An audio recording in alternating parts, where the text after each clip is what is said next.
e bem-vindos. Hoje a gente começa o nosso primeiro podcast, o FabLab Talks. Olá, pessoal, tudo bem? Tudo bem, Maurício? Oi, tudo bem, Cleverson? Alessandro. Então, a gente está iniciando esse primeiro FabLab Talks, né? A ideia desse evento é a gente conversar mesmo, discutir algumas ideias dentro da ideia do FabLab, né? Que é juntar a comunidade maker, que é a gente trocar ideias, a gente fazer com que a cidade cresça nesse movimento maker, né? E a gente vem entrando assim com o FabLab nessa ideia de também trazer empregabilidade dentro da Fundação de Ação Social, né, que é o que gerencia. Eu vou cortar o Cleverson aqui, porque a gente começou e não se apresentou, né? Eu sou a Alessandra, sou coordenadora de Cidades Inteligentes da Agência Curitiba. Vamos começar do zero? Acho que a gente...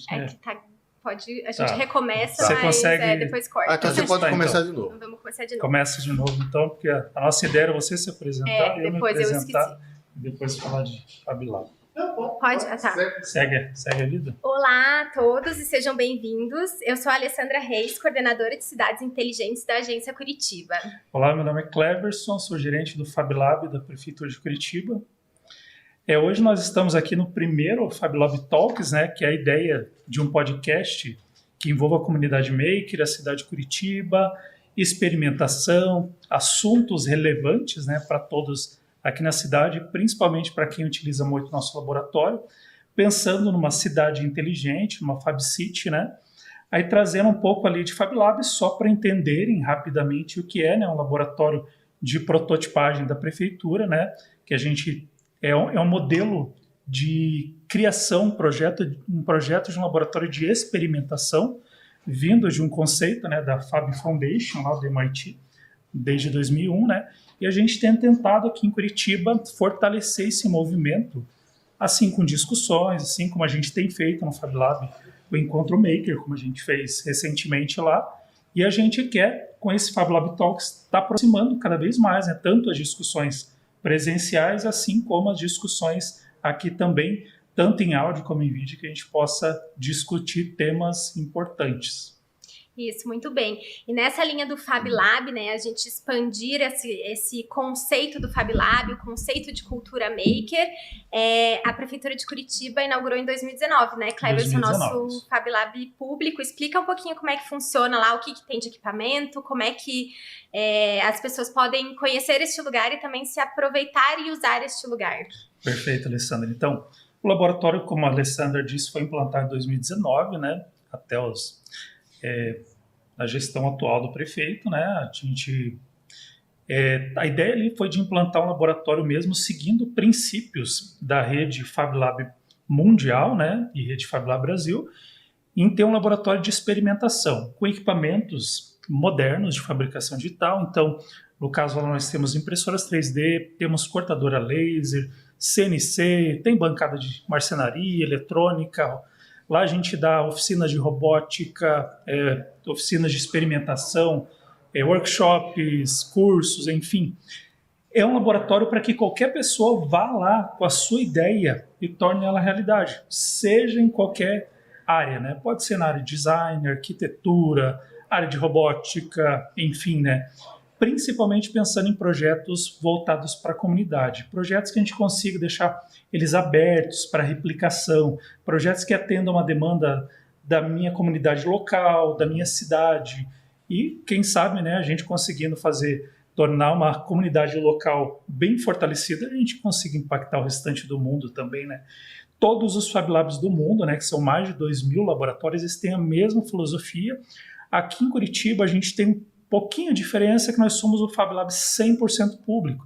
Então, ele é custeado 100% com dinheiro público e nós abrimos todos os dias da semana, né, exceto os finais de semana, quando não tem evento, obviamente, para que todos possam acessar. Então, para utilizar o laboratório é só ligar para a gente, lá agendar. A gente vai deixar tudo na descrição aqui do podcast, como fazer esse acesso, mas, enfim, é para qualquer pessoa independente da área de conhecimento. Se tem conhecimento informático ou não tem, se não tem, a gente vai ensinar. Se não sabe nada de modelagem 3D, CNC, a gente vai ensinar durante o processo. E a ideia é que qualquer pessoa acesse mesmo o laboratório.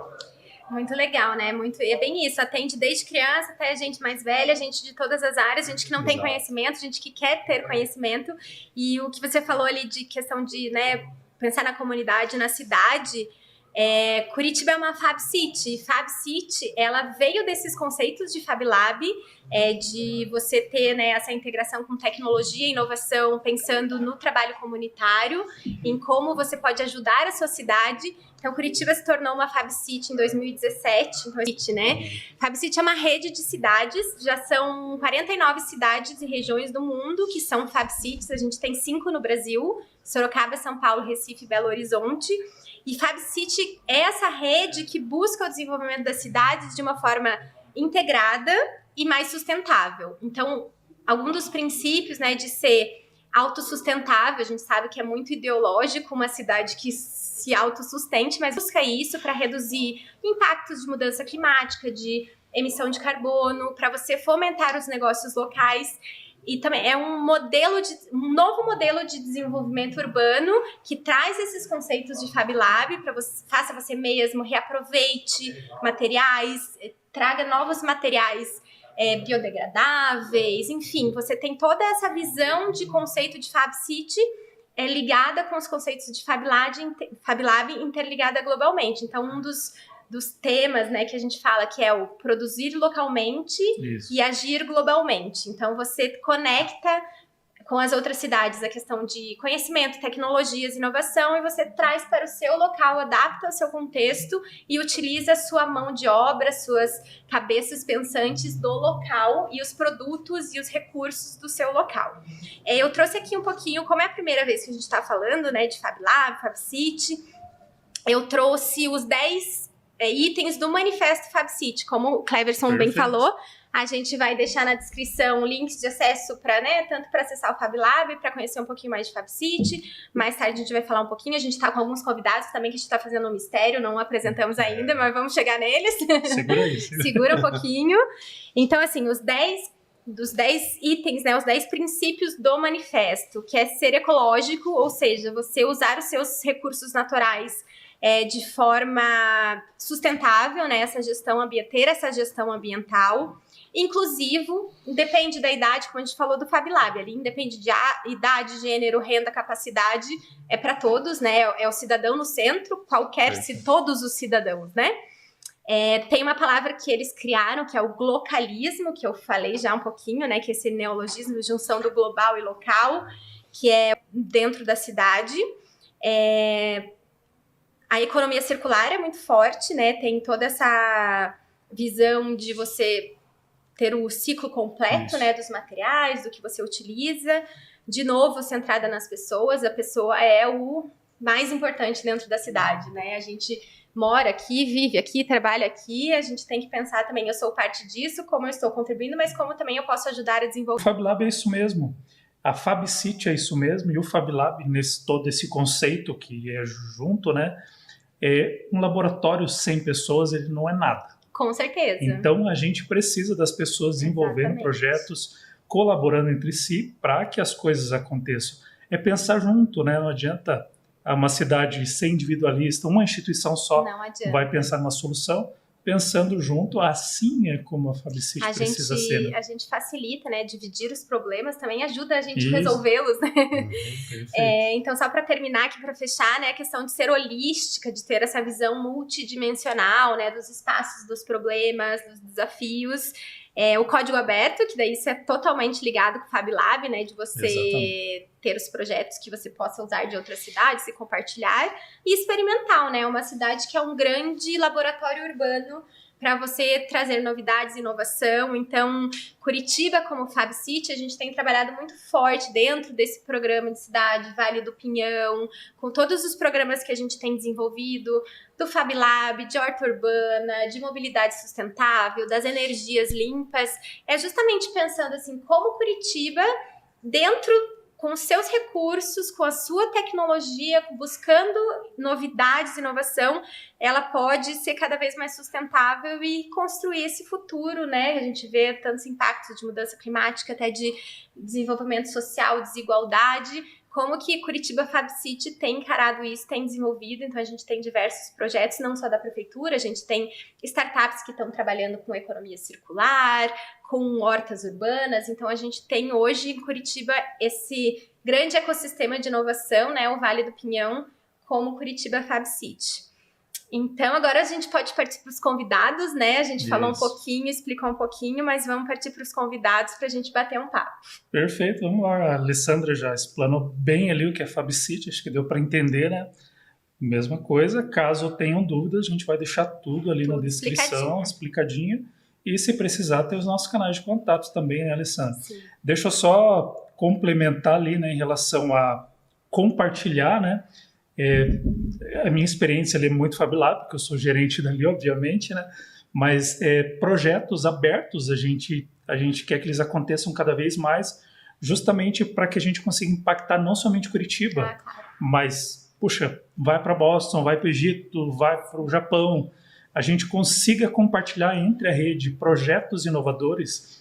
É o que eu sempre digo ali no laboratório, quando chega uma ideia de uma pessoa da comunidade, a gente sempre pergunta para a rede Fab Lab se já existe alguma coisa naquela linha, para a gente não precisar inventar a roda, né? Sim, exatamente. A gente já começa... E fazer as conexões, né? Exatamente. A conexão precisa acontecer muito, né?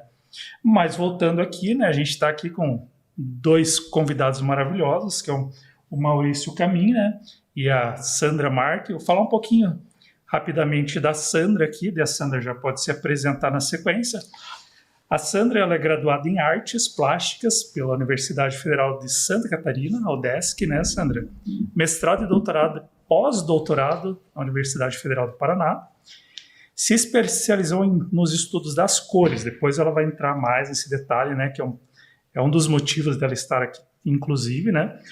Ela, no doutorado, ela ingressou na rede de pesquisa e desenvolvimento em tecnologia assistiva, uma tecnologia de apoio que agrupa dispositivos, técnicas e processos visando prover assistência e reabilitação e qualidade de vida às pessoas com deficiência, promovendo a autonomia, né, que é um dos pontos que a inclusão, né, preza muito, né. Bom, enfim, Sandra, seja muito bem-vinda. Muito obrigado, Sandra, obrigada por aceitar nosso convite. Fica à vontade, pode falar um pouquinho. Eu que agradeço a oportunidade de estar aqui com vocês. Uma honra estar no primeiro podcast do Fab Lab Talk. É muito chique, né? Então, eu agradeço. E, bem, o Cleverson já falou, mais ou menos. Então, eu desenvolvi no meu doutorado, eu sempre estudando com cor, eu desenvolvi uma forma, um método que proporciona uma pessoa com deficiência visual identificar cores. Perfeito. Porque, vejam, hoje uma pessoa com deficiência visual, já são super independentes, moram sozinhos, fazem tudo sozinhos, mas tem essa dificuldade, acessibilidade de uma informação tão importante que é a cor. É verdade, a gente pensa, né, nossa, cor é muito importante mesmo. A gente tá aqui com um painel preto e branco, ele é lindo, mas você olha as cores, faz toda a diferença no ambiente, tudo né? Tem cor, né? E veja, milhões de pessoas no mundo não têm acesso a essa informação. Nossa, é uma informação importante. Super. Então, perfeito. Agora, a gente já conversa mais, eu vou apresentar vou apresentar nosso outro convidado. Eu tenho certeza que o nosso convidado vai querer contribuir. Com certeza. É o Maurício Camin Filho, que é formado em desenho industrial, projeto de produto e tem mais de 30 anos de experiência no segmento de embalagens, em empresas como Sharp do Brasil, Natura, Boticário. Ele trabalhou, né, e trabalha com desenvolvimento de testes, prototipagem, especificações, todo o acompanhamento, criação de embalagens com diversos materiais. Eu dei uma super resumida aqui, né? Tá ótimo. Mas também é consultor da Mush, né? Que tem projetos de embalagem compostáveis. Também é palestrante e tem o canal do YouTube, o Pack Talks. Sim. Então, Maurício, bem-vindo. Fala um pouquinho mais. Nossa, você tem muitas experiências, muita coisa para compartilhar com a gente. Então, conta um pouquinho mais sobre você. Obrigado. Em primeiro lugar, eu agradeço novamente, como a Sandra, o primeiro podcast da Fab Lab e o meu primeiro podcast. Que legal. Então também estamos estreando. É o primeiro pra gente também. Legal. Eu participei de então também é o primeiro. O seu resumo foi muito bom. A minha vida toda eu trabalhei praticamente com embalagens, né? Os primeiros empregos nunca foram, né? Mas eles me deram uma alavancada para entrar na área de embalagem, né? Sempre gostei do tema E a parte que diz respeito a cegos, eu também sempre me preocupei, desde de trabalhos acadêmicos, né? Já me preocupava fazendo jogos para cegos, né? Só que naquela época não tinha tanta tecnologia, era muito mecânico. Funcionou meio assim capenga, mas eu sempre tive essa preocupação. Trabalhei nessas empresas que você disse, sempre na área de desenvolvimento, atuei como designer, atuei como técnico, né? Tenho bastante experiência nessa área e temos muitos assuntos para falar aqui. Gostaria de ser convidado mais vezes para a gente estressar vários assuntos, assim como a Sandra. Né? E a gente tem, como eu falei, a gente tem a versão, né, podcast, que a gente tem essa conversa, mas também temos o Encontro Maker, que é no próprio Fab Lab. Então também é uma possibilidade da gente se encontrar com quem está ouvindo, quem tem mais interesse, né, conhecer um pouquinho do espaço e ter mais conversas. Então, com certeza, acho que é a primeira de muitas. O Fab Lab que eu conheci, o Cleverson lá, para mim, assim, é um sonho aquilo, né? Eu, desde criança, eu sou maker, desde criança, né? Eu acho que todo brasileiro tem um pouquinho de maker, então... De né? Maker e louco, todo brasileiro tem um pouco. Com certeza. Então, eu sempre gostei, né? E quando entrei no Fab Lab ali, eu fiquei apaixonado, né? Porque é uma oficina aberta para você pôr em concretização as suas ideias. E... apesar de eu trabalhar com prototipagem, representante de uma empresa, não é a mesma coisa, né? Eu não posso usar a empresa que eu represento para desenvolver, né? Coisas que não tem nada a ver. Mas, enfim, eu estou aqui com bastante vontade de estar falando o que for preciso para contribuir com esse primeiro podcast. Legal, obrigada. A Maurício é um grande colaborador nosso. Ele já trouxe alguns conteúdos, né, Maurício? Já. Antes da pandemia ali, né, ele trouxe alguns conteúdos sobre embalagem, fez uma palestra com a gente lá. É um grande... atua bastante com a gente. Já fizemos várias reuniões de projeto, inclusive, né? E vamos fazer mais. Acessibilidade, né? A gente já entrou nesse assunto antes. Me lembro muito bem, Maurício. Né? Me lembro muito bem de antes da gente começar com essa mania, com essa explosão do QR Code, nós já estávamos avaliando a implantação deles em embalagens. Olha, e nem era popular o QR Code naquela época. Eu vou até aproveitar que você tocou nesse assunto. Hoje, no meu canal, depois vai estar no descritivo do meu canal, vocês entrem lá, que a próxima live, dia 25 agora, vai ser sobre o QR Code contribuindo para embalagens inteligentes. Ai, que bacana. É o que há, assim, de best, no melhor, no QR Code. A gente conhece o QR Code, mas não sabe todas as funções. Isso. Então vai ser um... Agora a gente só tem raiva de QR Code quando a gente chega no restaurante, só tem cardápio no QR Code. É verdade. Aí a gente tem saudade do papelzinho ali. Pra ver, né? Não tem... Vai acabar, né? Não, mas enfim, dia 25... adaptação tecnológica, né? Dia 25 vai ter aí uma live falando sobre isso, um convidado específico dessa área, para contribuir cada vez mais. Né? Legal. Para quem está acompanhando, 25 de 2023, 25 de maio. A próxima quinta-feira, hoje aqui é a próxima quinta-feira. Depois procura lá no canal do Maurício, que vai estar lá com a data certinho, consegue encontrar. Bom, a gente quer conversar um pouco mais, né, entender um pouquinho mais da área de atuação de vocês, mas uma primeira pergunta assim, para os dois, né, seria como que vocês veem essa questão da implantação desse tipo de laboratório como o Fab Lab dentro da cidade? Como que vocês veem esse potencial da experimentação, da construção dentro do laboratório como esse? Como que vocês entendem as vantagens de ter um espaço como esse na cidade? Primeiro para a Sandra, né? Eu acho fantástico. É a cara de Curitiba, né? Claro, essa coisa de inovação, essa gestão inovativa que a gente está tendo agora. E assim, eu fui pesquisadora da universidade por alguns anos, mas eu continuo desenvolvendo coisas, né? Nessa área de tecnologia assistiva. Faz parte do seu DNA, né, Sandra? É isso mesmo. Tá aqui. Só que assim, a gente não tem mais, eu não posso mais ficar ocupando a universidade, porque lá já tem os alunos. Então, lá também é muito requisitado o espaço e toda os equipamentos. Então, quando nós descobrimos o Fab Lab, quer dizer, logo veio a pandemia, mas agora nós queremos retornar e continuar, porque nós temos projetos que nós temos que botar em prática, experimentar, e vai ser lá. Sandra, que bom que veio a pandemia, mas nós estamos aqui agora. Verdade. Então, passamos pela pandemia. E a pandemia, Graças querendo a ou Deus. não, para o FabLab foi um momento assim muito especial, né, por todo o trabalho que foi feito ali, né, só contextualizando um pouquinho, acho que ilustra bem o que é um FabLab, né, a pandemia, falta de EPIs, né, de face shield, não tinha, conversando eu e o Cleverson ali, conectados em diversos grupos e redes, né, o pessoal começou a fabricar face shield lá na República Tcheca. Isso. A gente olhou assim, por que a gente não faz aqui? Aí junta um monte de impressora 3D dos faróis de saber e inovação, que também são da prefeitura, que são os espaços makers dentro do farol de saber, né, para comunidade, alunos, enfim. E produzimos lá quase 30 mil, né, a gente perde um pouquinho. 21 mil, uma coisa. Então, e assim, com o trabalho voluntário, a gente teve muitas pessoas indo lá trabalhar, muitas pessoas doando materiais, ajudando na distribuição, e assim, a doação de materiais foi a pessoa que tinha um rolinho de filamento 3D em casa e até a empresa que queria doar 2 quilos, 5 quilos, 10 quilos. Então a gente teve uma mobilização muito forte e foi isso, a gente pegou um projeto da República Tcheca, teve os designers que adaptaram para ficar mais rápido, gastar menos material, toda a rede de contato de voluntariado e distribuição, então assim, isso resume bem o FabLab, né? E é um momento de agradecimento de tudo isso, né? Porque a gente contou com tanta gente, eram em torno de 30 voluntários ali no laboratório, trabalhando em regime de escala por conta da pandemia. Até conversei recentemente com o Márcio, lá que foi um dos nossos apoiadores de uma startup.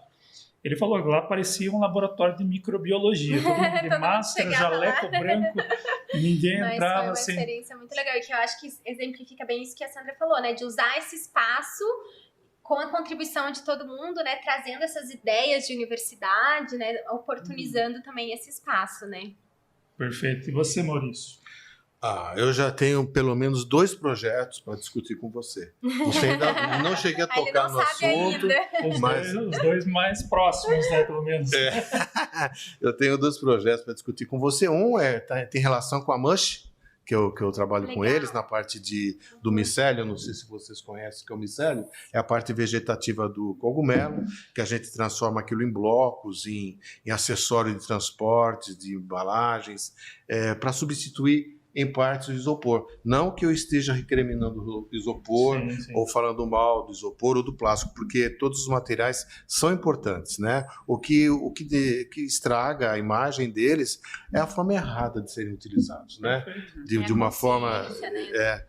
Porque todos são importantes, a gente não consegue viver sem plástico. Principalmente não no conseguimos, descarte, né? Descarte incorreto, principalmente no descarte e uso único, né? É uma das formas mais... E aí a gente vem com a FabCity na economia circular, exatamente, né? Que é um super pilar disso, né? Então, e um dos projetos é para essa área, tá? Depois a gente conversa. Vamos conversar sim. Então, eu acho sensacional, é a oficina da minha casa, é uma extensão. É uma extensão, com certeza. Né? Então, inclusive é mesmo uma extensão. Né? E logo a gente precisa falar sobre a termoformadora que eu...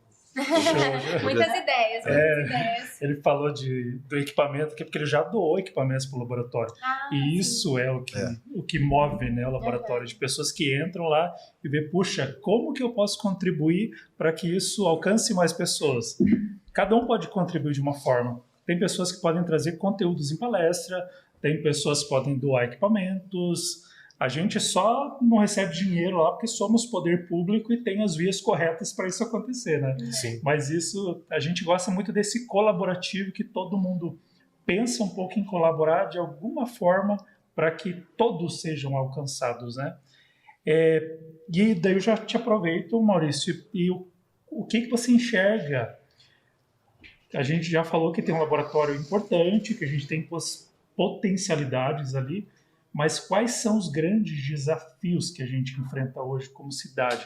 O que você vê nesse sentido? O que a gente precisa alcançar que a gente não alcançou ainda como cidade, como FabCity, como FabLab? Quais são as áreas que você está enxergando? A gente gosta mesmo que vocês tragam as suas ideias, porque é uma cidade em construção, né, Alessandra? Sim. Sempre. E quanto mais a gente aproxima ao cidadão, que até o conceito do Fala Curitiba é isso, né? De trazer discussões, a gente melhora a percepção do usuário, do cidadão e do poder público no recebimento e no envio das soluções, né? Então, a sua pergunta, eu vou focá-la na minha área de atuação. Perfeito. Na área de Perfeito. desenvolvimento de embalagens, né? Apesar de eu ter ideias de outras coisas, posso comentar depois. Mas assim, na área de embalagem, vai de encontro ao trabalho da Sandra, que é a parte de identificação de um produto, né? Quando a gente desenvolve uma embalagem, geralmente o pessoal pensa em código Braille. O código Braille, ele tem um tamanho, ele não pode aumentar nem diminuir, porque senão perde a área de tato do dedo e também tem que ter uma altura adequada, todas as especificações para que ele consiga ler. Não podem ser diferentes, né? Não pode ser diferente. E o espaço para isso tem que ser de uma embalagem grande. Não dá para você pôr todo um texto de uma embalagem pequena. Uhum. Por exemplo, você vai encontrar muito isso em caixa de aveia, de coador de papel. São grandes, né? E mesmo assim, Alessandra, né? As embalagens elas vão perdendo o relevo. Eles falam que ficam apagadas. Por quê? Porque o papel trabalha num dia úmido ou num dia seco. Num dia úmido, Curitiba, então, com umidade, ele hoje está um dia seco. Tá sol, seco, né? mas na umidade amanhã pode ser que seja ela começa a baixar, e ele já perdendo o tato, né? E não dá para pôr tudo lá, né? Então eu vejo uma das saídas assim, nós não vamos encontrar uma solução. 100% é impossível, mas que atenda o maior número possível seria o QR Code audível. Né? Eu já fiz algum teste, fiz uma live, foi na casa inclusive da Sandra, né? Tá no meu canal, onde eu fiz um QR Code com todo enunciado de uma caixinha de leite longa-vida, e para ele localizar o QR Code, simplesmente um alto relevo em torno do QR Code, que é um quadradinho, ele passa ali, e o cego, a Sandra vai poder falar melhor ainda, ele tem uma habilidade incrível com celular. Foi até o Manuel. Eu fiquei até emocionado naquele dia, que a gente fez aquilo na hora, e ele baixou o aplicativo. Audiodescrição? E ele baixou, pegou a caixinha que eu tinha aplicado o adesivo, né, do QR Code com alto relevo, é uma moldurinha, né? Ele passou e começou a falar todos os ingredientes que tem ali. Legal. Inclusive se é para diabético, se não é, se contém glúten, se não tem, se é salgado, se é doce, a data de validade que nunca tem, né? Sim. Então todas essas informações estavam lá. Ele ficou assim bem emocionado. Eu fiquei mais emocionado do que ele. Né? Então, existe saída. Não sei por que não se aplica o QR Code, que é algo tão pequeno. De ser aplicado, inclusive, em estojo de batom, que é uma das embalagens tão difíceis, né, de ser pequenas, né? Então, essa é uma das coisas que eu fico tentando entender. Por que não se adota? E por que não se adota com bastante ênfase os códigos da Sandra, de código tátil de cor, C-Color. Então, falando, né, já que você falou da Sandra, como que você vê isso também, questão de desafios, né, e como trabalhar isso como FabLab, como FabCity? Uma das coisas que eu queria contribuir com o Maurício é que a gente está falando de acessibilidade. E a acessibilidade está na lei. Todo mundo tem direito à acessibilidade de informações importantes.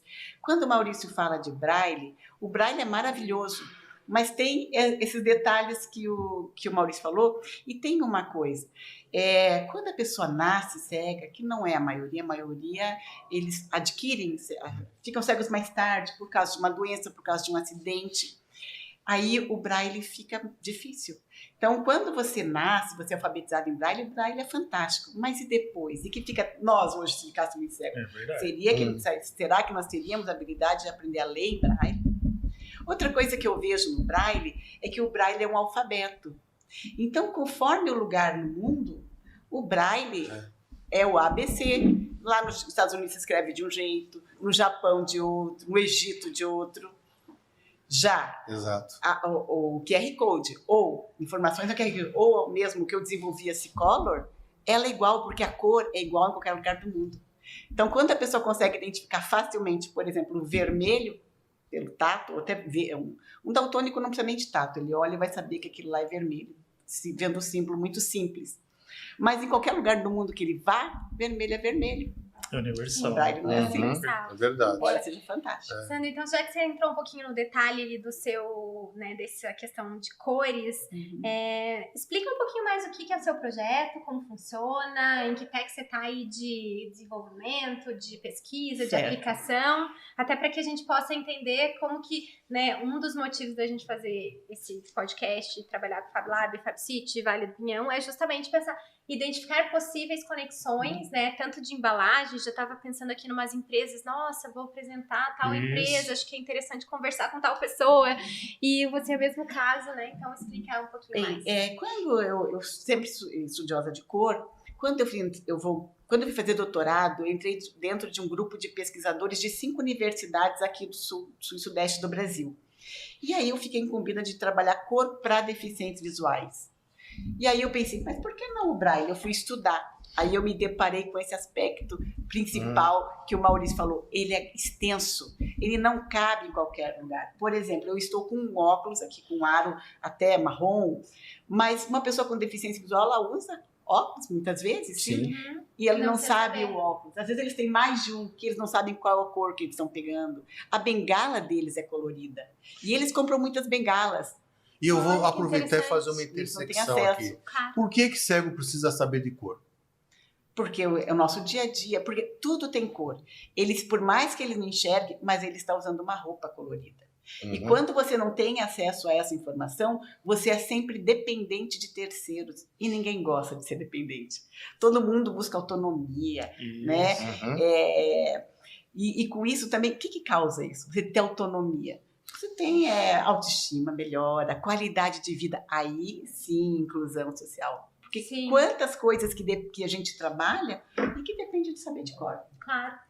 Nossa, então, a gente não para pra pensar nisso. É bem isso. Eu acho que é pra gente que consegue ver a cor. A gente óbvio. É óbvio, exato, né? Eu tenho um irmão daltônico e tem a história dele que ele escreveu na faculdade uns 6 semestres com uma caneta roxa. E aí ele não entendia que as pessoas às vezes davam uma risadinha e tal, e depois ele descobriu porque a caneta era roxa e não azul. Mas às vezes é bem isso, ele tá escolhendo uma camiseta, ele combinou, assim, ele fica naquela coisa assim, de não saber se tá combinando, né? Será que é a cor certa? Ou será que eu tô saindo como um palhaço na rua? Uma pessoa que tem uma deficiência visual é ainda pior, eu não sei se vocês sabem, mas a cada 10 homens, um é daltônico. É um número muito grande, 10% da população masculina, que a gente não fica sabendo. Os homens não gostam de contar. Não, o meu irmão você descobriu... é daltônico, Eu não sou. Eu também não sou. Já fizeram o teste, aquele de bolinha de Eu já, cor? Então beleza. Mas o fato é que eles são... Y, né? Quando se fala de daltonismo, de cor, eles são tão dependentes de outras pessoas quanto uma pessoa cega. Sim. Então é grave, né? É sério. E aí então, o que aconteceu? No doutorado, eu continuando a falar ali que eu vi por quê? Por que não o Braille? Por que não equipamentos que fazem leituras de cor? Por quê? Para a gente usar um aplicativo de celular ou um equipamentinho, uma maquininha que leia a cor, precisa de muita luz. Quando não tem muita luz, os nossos olhos não enxergam a cor. Exatamente. Então imagina equipamento. Nossa, é verdade. Quantas vezes a gente vai numa loja que a gente não sabe se está levando um preto ou um grafite, que é escuro, ou maquiagem, você passa na loja, ficou lindo. Aí você sai, tá amarelo, tá mais rosa. Porque a gente não enxerga conforme a luz. Imagina se um aplicativo ou se um equipamento vai fazer leitura. É difícil, não né? faz. E dependendo da luz ambiente, altera o tom. Altera, né? Então, a Cicolor, o método que eu desenvolvi, é justamente para não precisar de nada. É a cor na ponta do dedo. É mesmo. Para um cego, a cor na ponta do dedo. Para um daltônico, ele vai olhar e vai ter certeza. Eu estou levando cor-de-rosa, eu estou levando laranja ou vermelho. O que acontece? Eu soube de um senhor, muito discreto, que foi comprar sozinho e ele comprou uma bermuda cor-de-rosa choque. E aí ele chegou em casa e o pessoal... Ficou engraçado. Pai, ele falou, é marrom. E ele jurava que era marrom e ele não acreditava no pessoal em casa. É bem isso, acontece muito. E é bem isso, a gente... tá falando de uma coisa que pra gente é tão acessível e que, assim, acho que é transformador, né? Para as pessoas que têm esse tipo de deficiência. Agora você me perguntou as dificuldades que eu... Olha, o que eu assim, sinto... como trabalhar, o que eu senti mais dificuldade é levar aquela tecnologia que a gente desenvolve aqui, em Curitiba, por exemplo, para para a sociedade, para os usuários. Então, eu imagino até que o Fab Lab também seja uma forma, um ponto de encontro, um ponto de disseminar aquilo que a gente cria, que a gente desenvolve, porque ele tem mecanismos, né, que ajudam nessa disseminação da informação. Porque não adianta eu desenvolver uma coisa e ficar sozinha e fechada. Exato. Nem Maurício. Na própria prefeitura a gente tem assessoria, né, de pessoas com deficiência, que pode ser um ótimo canal para conectar com pessoas, né? Lógico. E fazer a disseminação desse projeto tão interessante, né? Muito bacana, parabéns. Eu já estou vendo várias possibilidades, porque a gente está em vários projetos com a Secretaria de Inclusão ali, com turismo, algumas obras táteis ali, que a gente já pode, talvez, até utilizar o código de cores da Sandra. Isso, né? Em Curitiba a gente tem o programa de destino turístico inteligente. Isso. E um dos eixos é a acessibilidade. E não só a acessibilidade de ter boas calçadas, de ter, enfim, né? Toda a acessibilidade para pessoas cegas,